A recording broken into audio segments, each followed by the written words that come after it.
Hi hello my YT family, welcome back to my mini vlog. Good evening అందరికీ. So అప్పుడే evening వస్తుంది, 4:20 అవుతుంది time అయితే. కొన్ని రోజులుగానైతే మార్నింగ్ పిల్లల్ని లేపాలి, రెడీ చేయాలి, స్కూల్కి పంపించాలి, స్నాక్స్, లంచ్ బాక్స్, మళ్ళీ లంచ్ బాక్స్ ఇచ్చేసి రావాలి, ఇంట్లో పనులు, సాయంత్రం తీసుకురావాలి, డ్యాన్స్ క్లాస్ ఉంటుంది, డ్రాప్ చేయాలి.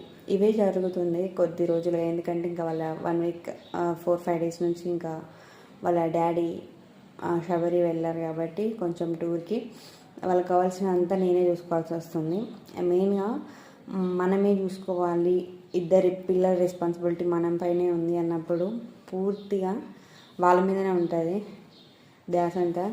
సో ఇంకా మా పిల్లలు ఫస్ట్ నుంచి కూడా మా ఇద్దరికే అలవాటు, మా ఇద్దరితోనే ఉంటారు కాబట్టి నాకు వాళ్ళు చిన్నప్పటి నుంచి కూడా నాకు వాళ్ళ మీదే ధ్యాస అంత ఉంటుంది. సో వాళ్ళు వచ్చిన తర్వాతనైతే ఇంకా వాళ్ళ డాడీ నేను ఇద్దరిని చూసుకోవాలి. వాళ్ళ డాడీ కూడా టూర్లో ఉన్నారు కాబట్టి ఇప్పుడు ఆ రెస్పాన్సిబిలిటీస్ అన్నీ నా పైన ఉన్నాయన్నమాట. సో వాళ్ళని జాగ్రత్తగా చూసుకుంటూ హోంవర్క్ రాపిస్తూ స్కూల్కి పంపించడమే ప్రజెంట్ తను వచ్చే వరకు నా మెయిన్ అన్నమాట కాన్సెప్ట్. సో మీరు కూడా పిల్లల్ని ఇంత టేక్ కేర్ చేసే వాళ్ళు ఉంటారా? కామెంట్ సెక్షన్లో కామెంట్ చేయండి.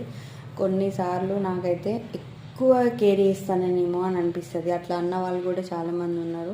కొంచెం మాటకి పంపించాలన్నా నేను ఇక్కడి నుంచి అబ్జర్వ్ చేస్తూ ఉంటాను అనమాట. ఇంకా అది వాళ్ళు చిన్నగా ఉన్నప్పటి నుంచి అలా అలవాటు కాబట్టి ఇంకా అది పోదనమాట. కొన్నిసార్లు వదిలేస్తూ ఉంటాను, కాకపోతే ఉంటుంది. ఓకే, వీడియో అయితే కంటిన్యూ అవుతూ ఉంటుంది, చూస్తూ ఉండండి. మీరు కూడా పిల్లల్ని ఎక్కువగా కేర్ చేసే వాళ్ళు ఎవరైనా ఉంటే కనుక ఒకసారి కామెంట్ చేయండి. స్కూల్ అయిపోయిందంటే వచ్చింది. ఏం చేస్తున్నాం? స్టార్ట్ అల్లరి స్టార్ట్ బేట. బ్యాగ్స్ ఎవరు ఇస్తారమ్మా? గుడ్ నాన్న, నువ్వు బంగారు కొండ బ్యాగ్ బంగారు కొండనే తెచ్చుకుంటా. ఇద్దరు పిల్లలు ఫ్రెష్ అప్ అయిపోయిన తర్వాత అయితే పాలు కానీ ఫ్రూట్స్ కానీ చెకోడీలు ఇలాంటివి ఏమైనా ఉంటే స్నాక్స్ టైంలో అయితే ఇస్తాను. ఈరోజు అయితే పాలు విత్ బిస్కెట్ తిన్నదనమాట. చిన్నప్పటి నుంచి బిస్కెట్స్తో పాలు అయితే ఇయ్యను, నంజు వస్తుందనే ఫీలింగ్ అనిపిస్తుంది. కాకపోతే ఎందుకో ఫస్ట్ టైం అడిగింది అని చెప్పేసి ఈరోజు అయితే కొంచెం ఇచ్చేసినాను అనమాట. దాని తర్వాతనైతే కాసేపు డ్యాన్స్ ప్రాక్టీస్ చేసిర్రు. నెక్స్ట్ ఇంకా కాసేపు బొమ్మలు వాటితో ఆడుకున్న తర్వాతనైతే ఇంకా బుక్స్ దగ్గర అయితే కూర్చున్నారు. ఇద్దరు అయితే హోంవర్క్స్ కంప్లీట్ చేసేసారు. 8కి 8:30కి ఆ టైంలో వరకు డిన్నర్ అయితే కంప్లీట్ అయిపోతుంది.